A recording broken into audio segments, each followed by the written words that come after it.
Muy bien, pues esta Nosferatu es un remake de la famosa versión de 1922 que hizo el director alemán Murnau y que cuenta la historia de Drácula que creó Bram Stoker.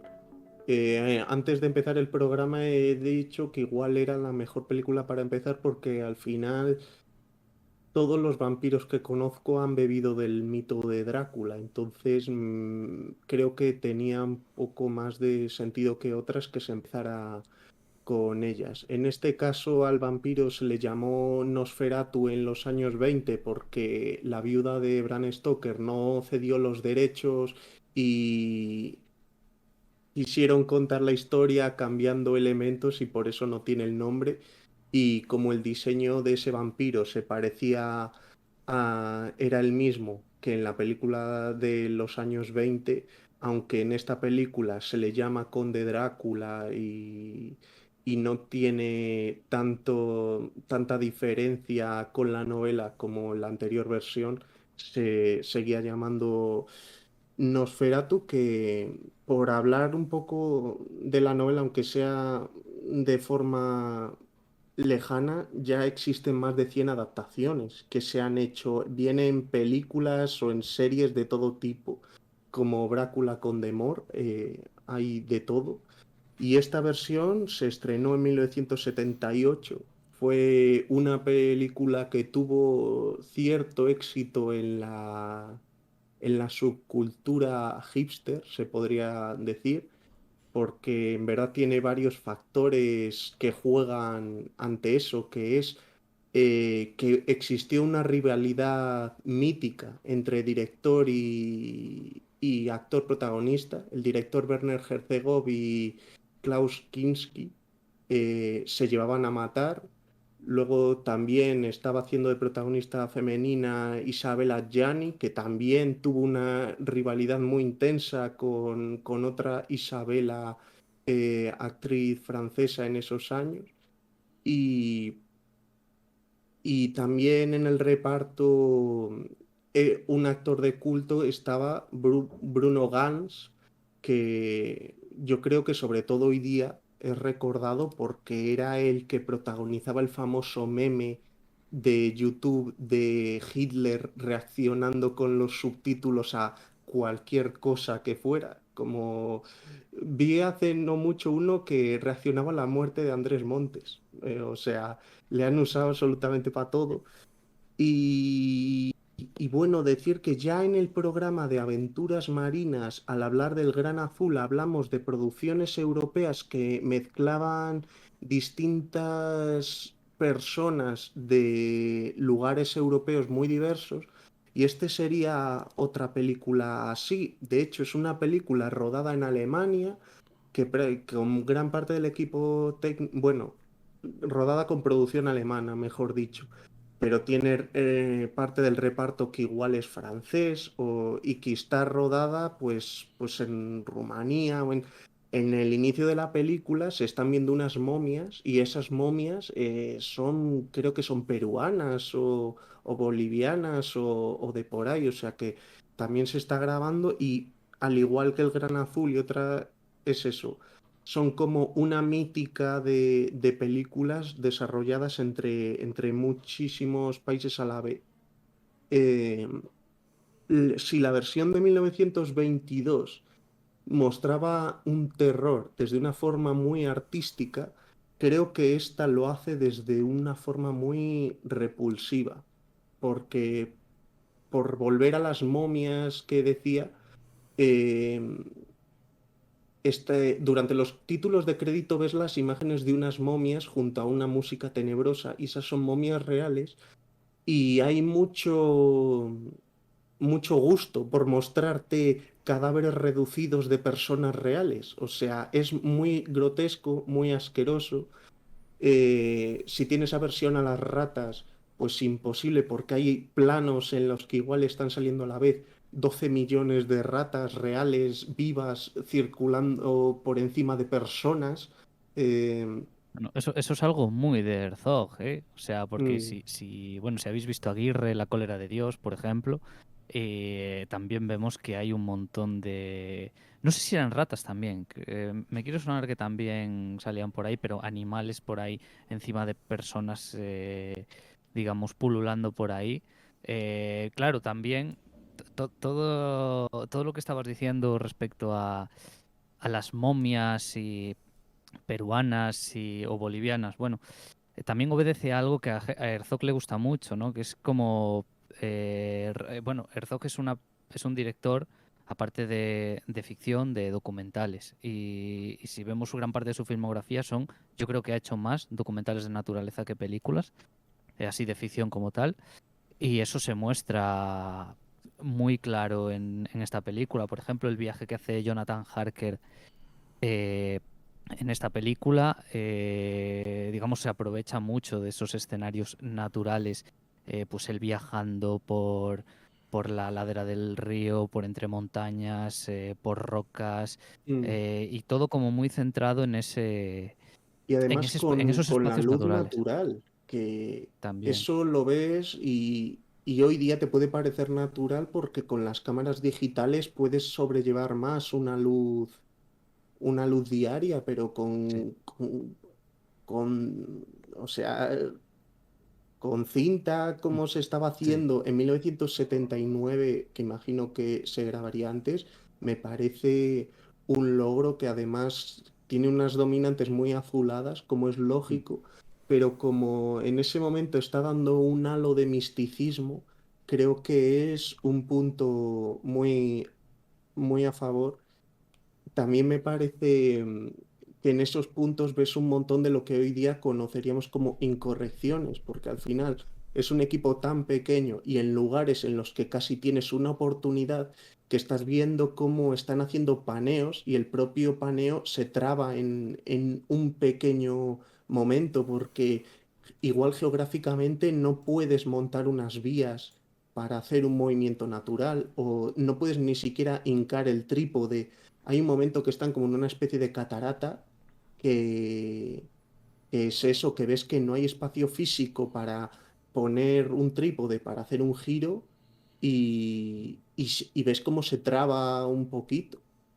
Y sí. precisamente ese escenario pues tiene cierto atractivo, el hecho de ver cómo descubre ese castillo, pero cuando ves que tiene las vallas para que la gente no se despeñe, que tú imaginas que eso es un invento del siglo XX, Mm. y aunque la historia no está pasando ahí, pues te puedes suponer hasta una distancia, porque dices, no casa que en el 1800 algo tengan aquí puesto una verja para que, o sea, lo suyo sería, Claro. ala, pégate lo más que puedas a la roca Mm, y como te tropieces, pues sí. adiós.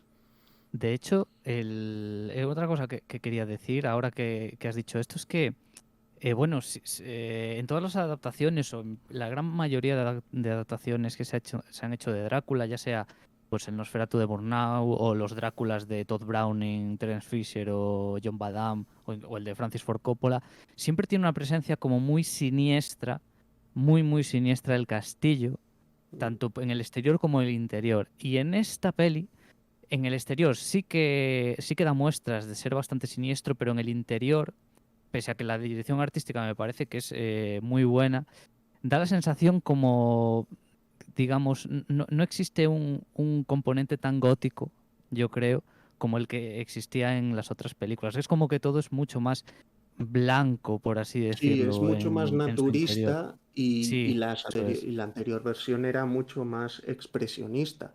También Mm, respecto a las otras versiones, a mí, pero hasta en las versiones posteriores, el personaje de Jonathan Harker, que es el hombre que tiene que ir al castillo de Drácula para que le firmen, cuando era Keanu Reeves, por ejemplo, en la película de Francis Ford Coppola, también pasaba que me parece que ese personaje es un pegote que no reacciona ante nada y que la única mm, justificación que veo para que reaccione así es que está cegadísimo por el miedo.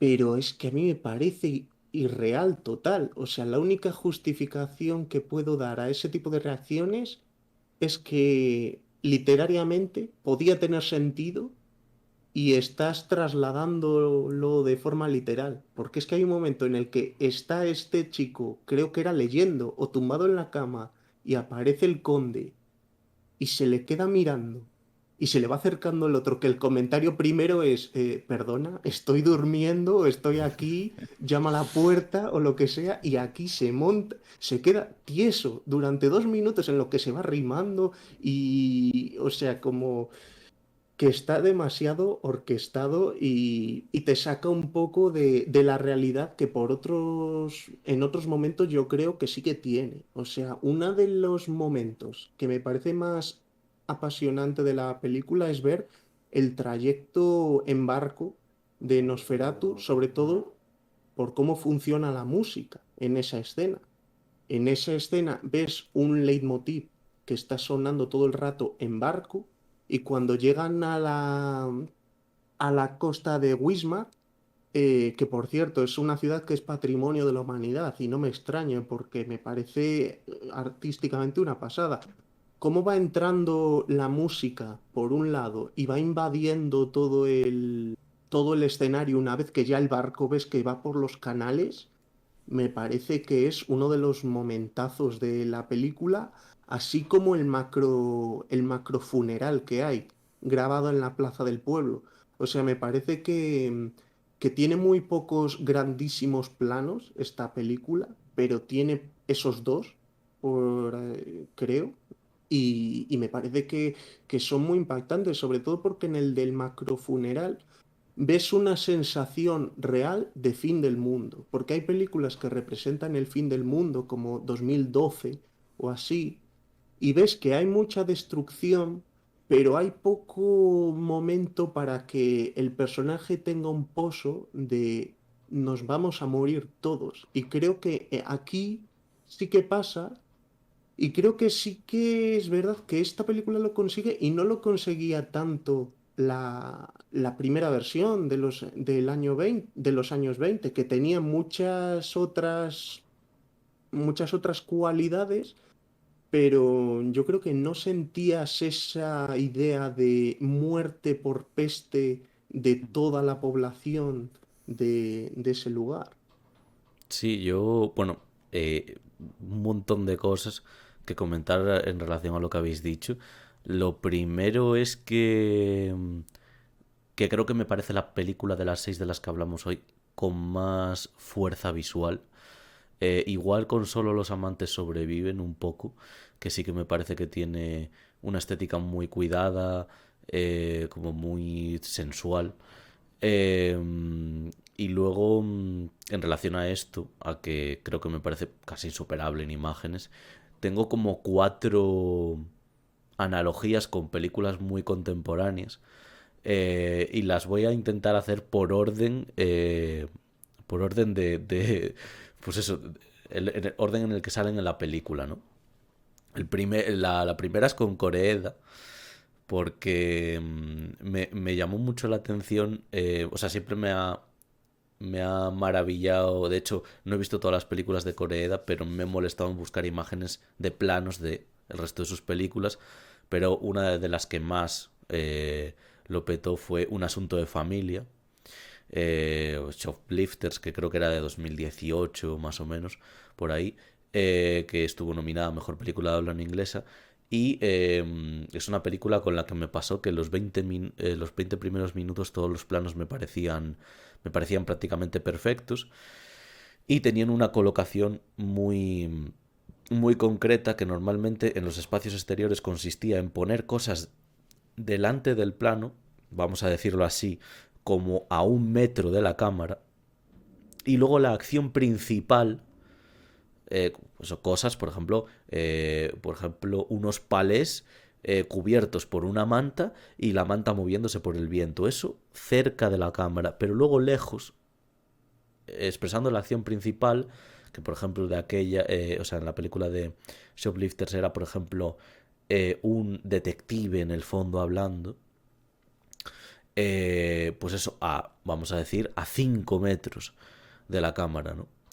Y en esta película, la primera vez que el personaje protagonista, este Jonathan Harker, sale de la casa, hay un plano precioso, es espectacular y es muy parecido a los que utiliza Koreeda, por ejemplo, en Un asunto de familia, que es un plano en el que hay pues eso, a 1 metro de la cámara, las cabezas de 2 caballos, a la izquierda el río pasando, la barandilla del puente un poquito más lejos, 1 metro más lejos que las cabezas de los caballos, y al fondo del todo está el protagonista saliendo de su casa. Al mismo tiempo son elementos como los caballos, el agua y demás que después vemos en su viaje a los Cárpatos. O sea que yo creo que ahí también hay una especie de conexión que quiere establecer a nivel elemental el director, ¿no?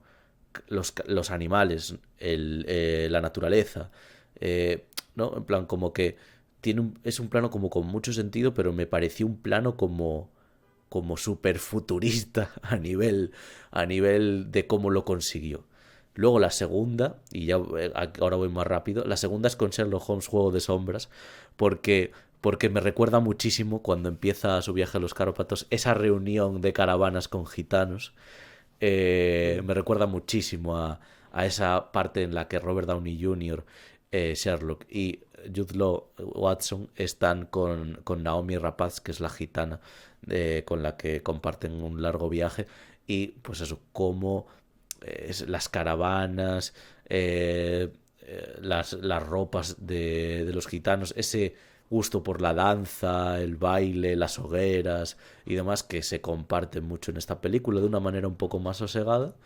La tercera es, en relación con lo que decía Oscar de rodar con luz natural, con El Renacido. Hay un par de planos, sobre todo hay un plano que es que, ostras, además, tal y como es también así Iñárritu, que le gusta mucho Bergman y tal, yo imagino que le debe de gustar también Herzog a nivel de, pues eso, como habéis hablado, como han comentado antes Iván y Oscar, el tema de, de, de, de enfocar la naturaleza como elemento primordial. Hay un plano de unas nubes moviéndose, simplemente nubes moviéndose, y hay un plano en El Renacido que es muy aéreo, que es súper parecido, que simplemente, pues eso, las nubes van acercándose y moviéndose.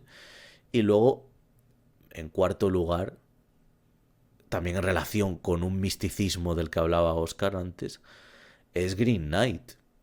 Porque a veces me recordaba a Jonathan Harker andando con esa bandolera que tenía y demás, a Dev Patel posándose sobre una piedra con esos gestos no muy parecidos que parecen como incluso de héroe, ¿no? Que está emprendiendo un viaje épico y hasta cierto punto, aunque el personaje protagonista de esta película no lo sepa, lo está haciendo.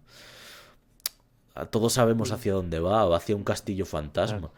Eh, es como Dev Patel iba, por ejemplo, hacia aquella escena que me parece espectacular de Green Knight, que es cuando llega a ese lago y a esa choza, que es como, parece como un mini capítulo aislado en la película, que es de una doncella pelirroja, que es como una dama del lago y demás, como también se utiliza la niebla en esta película. Eh, Me recordaba muchísimo, ¿no? Y... Y los time-lapse, que los time-lapse era un recurso. También. mm, yo es que no sé si se había usado un par de veces en el cine o algo así. O sea, creo que 5 años más tarde el documental con Jonas Quast hizo como uno de los más famosos o tal. Pero como recurso, sí, yo no lo había visto demasiado usado de esa forma, porque me estoy acordando ahora, esta película de Coppola de La Ley de la Calle, creo, se le valoró en Sí. su momento muchísimo cómo el timelapse hacía que las escaleras reflejaran sobre las paredes, pero ya estamos hablando de una película que tiene 8 años más que esta. O sea, Ujú. no sé, Yo- esas cosas es muy difícil explorar hasta qué punto son invenciones de una persona o de otra, porque pueden haberla hecho cualquiera, pero sí que es eh, un recurso muy... sí, yo quería destacar el trabajo, ya no solo fotográfico, sino más dentro de la fotografía, el trabajo de iluminación que hay en general en esta película. Me resulta, digamos, un trabajo de iluminación que realza esa atmósfera fantasmagórica que rodea toda la película.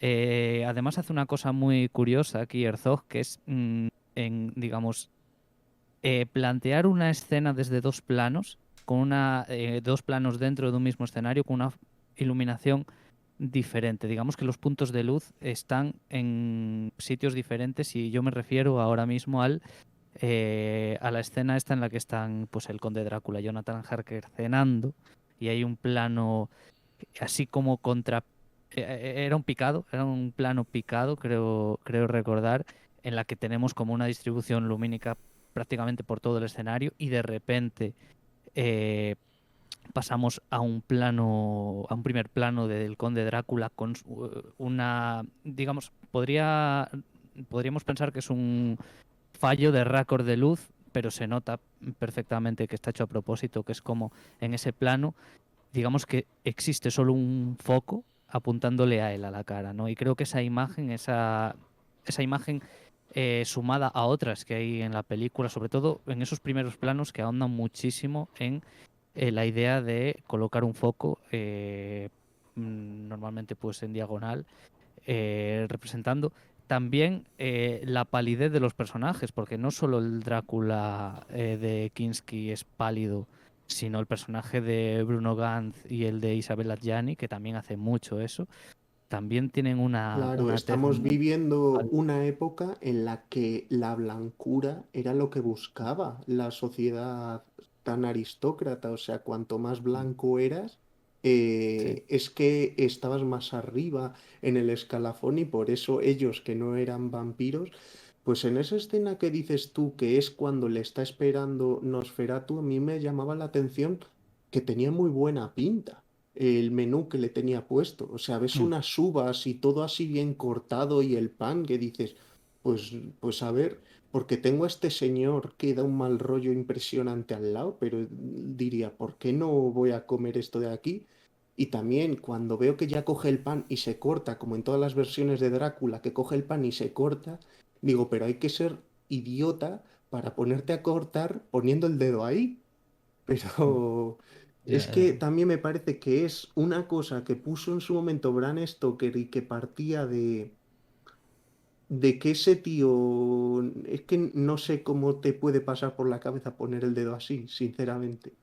sí. Eh, Luego también es que esa escena de la que hablamos, ¿vale? Yo quiero también destacar cómo se desarrolla hasta su final, porque antes hablaba Oscar de, de la escena en la que el personaje protagonista, viendo entrar a Nosferatu a su habitación, una no cosa, Dani, reacciona. sin interrumpir demasiado, es para ti Jonathan Harker el protagonista. Porque yo Sí, siempre había visto como un trienio, pero no había visto a nadie por encima de nadie. Me parecía el motor de la primera media hora o así, pero luego yo por no le ejemplo, veía. en la del 1922 como que veía mucha más. O sea, como que en esta, claro, eh, eh, vamos a ver, Nosferatu adquiere un protagonismo mucho más alto, pero no es más alto en el momento en el que se va o en el momento en el que aparece desde el principio, para mí, sino que es desde el momento en el que desde que el personaje de Jonathan Harker se queda catatónico, ¿no? O sea, Mm. creo que lo siento más desde ese momento, también porque el personaje de Isabel Adjani en esta película me parece, sí que me parece que está fuera de ellos dos. O sea, está fuera. Mm. O sea, si tuviera que poner un protagonista, los pondría a ellos dos y al personaje de ella lo colocaría como en un escalón por debajo. Entonces, volviendo a esa escena que decías Mm. tú, y comparándola con esta, con la que estábamos hablando antes de cuando están cenando ellos dos, me parece una escena muchísimo más violenta y, y, y bien hecha en ese sentido de que te cause reparo la presencia de Nosferatu, que la que decía Oscar precisamente por la reacción del protagonista de Bruno, bueno, de Jonathan Harker, de Bruno Ganz en este caso, porque cómo se levanta y le va acorralando y él tiene que, o sea, él que es una reacción animal total, ¿no? O sea, Mm. es como si ahora, por ejemplo, alguien entra en mi habitación y se empieza a acercar a mí y me pone se me pone justo delante y quiere aún seguir ocupando mi espacio, yo me voy hacia atrás. O sea, es un gesto totalmente animal, ¿no? Eso te pasa, por ejemplo, con todas las personas que hayan tenido un perro o un gato. Si tú te vas hacia un perro o un gato y te vas acercando y andando hacia ellos, los vas acorralando. Se van yendo hacia atrás de una manera automática. Y como que en esta película Nosferatu aparece con cierta naturalidad. Con cierta naturalidad en el sentido de que no parece que a Jonathan Harker se le haga tan extraño como a nosotros su figura. Eh, Bueno, es que en el primer vistazo, pues puede parecer un viejecillo, sí, sí, por o eso, sea, no se le ve un aspecto sobrenatural ni claro, nada. yo le veo, yo de hecho lo tenía apuntado, no es un Nosferatu, con la primera vez que lo vi, tenía aquí apuntado, no es un Nosferatu especialmente alto ni imponente, aparece con naturalidad, había escrito, porque sí que es cierto que se me hace como, pues eso, abre la puerta y tal, pero en esa escena, no en la que después ya le muerde y demás, que por cierto, no se ve en plano, es algo que eh, es algo que digamos no es que Sí. intuimos, sino que sabemos después porque le ha mordido y demás. Eh, pero vamos, que ese acercamiento hasta que él acaba sentado en esa silla y demás, y también, obviamente, la violencia con la que le chupa la sangre, cómo responde a ese impulso, ¿no? O sea, creo que es una escena mucho más violenta que la siguiente, eh, siendo la siguiente, para mí destacable de manera positiva ese fuera de plano, que creo que está bastante bien conseguido. O sea, que no hacía falta ver cómo le mordía y cómo...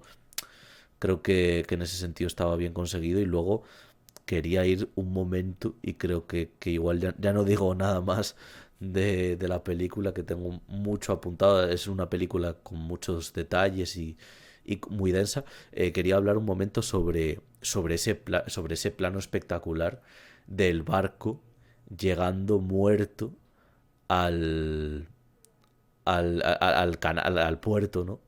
De Bismarck de una manera súper orgánica que me recordaba a otra película en la que salen bastantes barcos, muy contemporánea, que es Dunkerque.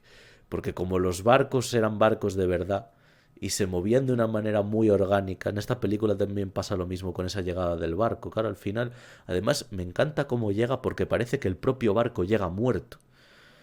El que maneja el timón ya es una persona que está muerta sobre el timón, pero porque el timón está sujetando su cuerpo, por decirlo de alguna manera. Y cómo llega al barco de una manera tan calmada, tan suave, cómo roza un poco, digamos, las ramas de un árbol que está a los pies del puerto y demás.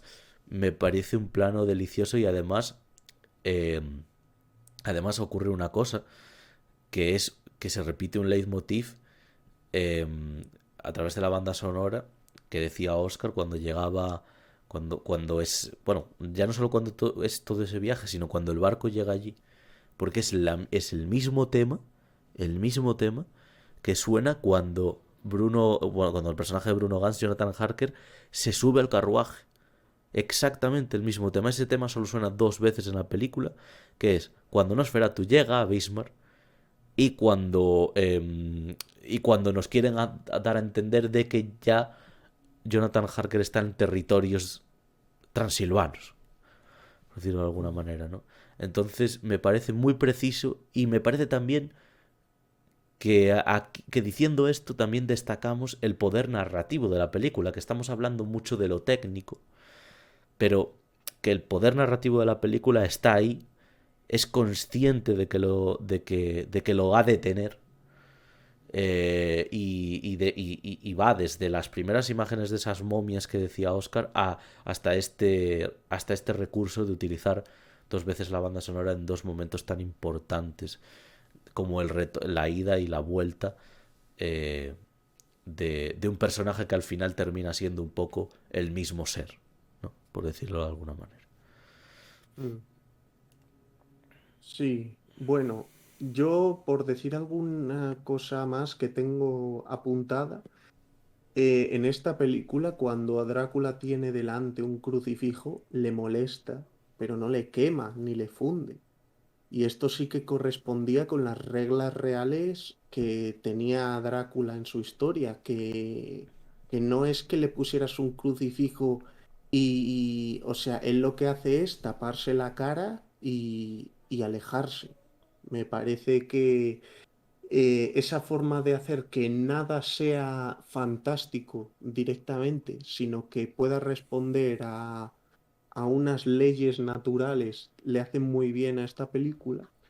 Y luego hay un comentario cuando Renfield, creo que se llama ese especie de hombrecillo suyo, le dice, vete a Riga con la peste.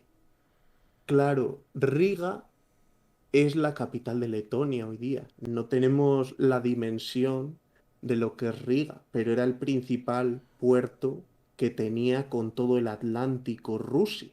O sea que llegando a Riga tienes la opción de llegar a Finlandia, de llegar a Suecia, de llegar a Francia, de llegar al Reino Unido.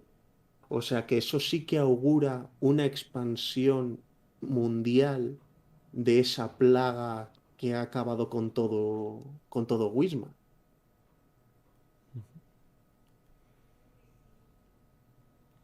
Y bueno, únicamente por decir, porque estamos hablando de la filmografía de esta película, de este director, y que es un director que, vamos a decir aquí, que hace buenas películas, pero que es cínico a la hora de hacerlas en el hecho de que hace que sus personajes en alguna de sus películas cometan acciones que él durante el rodaje de esa película está cometiendo.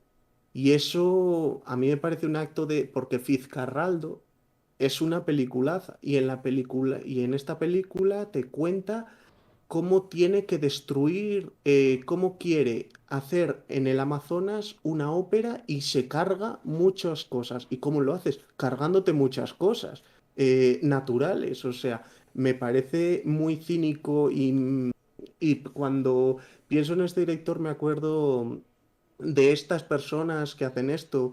En 2022 ha salido la película Fall y ves a una chica que es Instagramer, creo, y dice, tengo que ponerme escote porque eso da visitas. Y dices, coño, pero estoy viendo durante una hora de película el escote de esa chica, o sea, estás usándolo cínicamente también ese mismo elemento, que en el resultado de una película puede no dejar de ser, pero te habla un poco de cómo es como persona. A mí tanto el protagonista, tanto Klaus Kinski como el director Werner Herzog. Herzog. Herzog me parecen unos gentuza de cuidado con todo lo que he sabido de ellos. O sea, me parecen dos personas con las que no quisiera pasar ningún rato por eso, porque veo esa deshonestidad en todo lo que hacen que no me gusta. Y con este frío dato, alegre dato, cierro mi intervención en Nosferatu. Muy bien, ya veremos, por cierto, que en las siguientes películas, hablando de las reglas que en esta no la hemos comentado, pero hablando de reglas que se van a repetir, pues una de ellas es también el tipo de ser, el tipo de vida que llevan los vampiros. Al final son seres inadaptados, ¿no? Desamparados, y eso se ve un poco en la tristeza que envuelve al personaje de Nosferatu, que me sorprendía muchísimo, bueno, me sorprendía y no, porque al final con los monstruos a veces en el cine es muy fácil empatizar, pero me sorprendía cómo acababas empatizando un poco con su figura. Y dicho esto, ahora nos vamos con, con una directora, ¿no? Vamos con una película de una directora, nos vamos con Los Viajeros de la Noche, que nos la ha traído Iván, así que a ver qué nos comenta.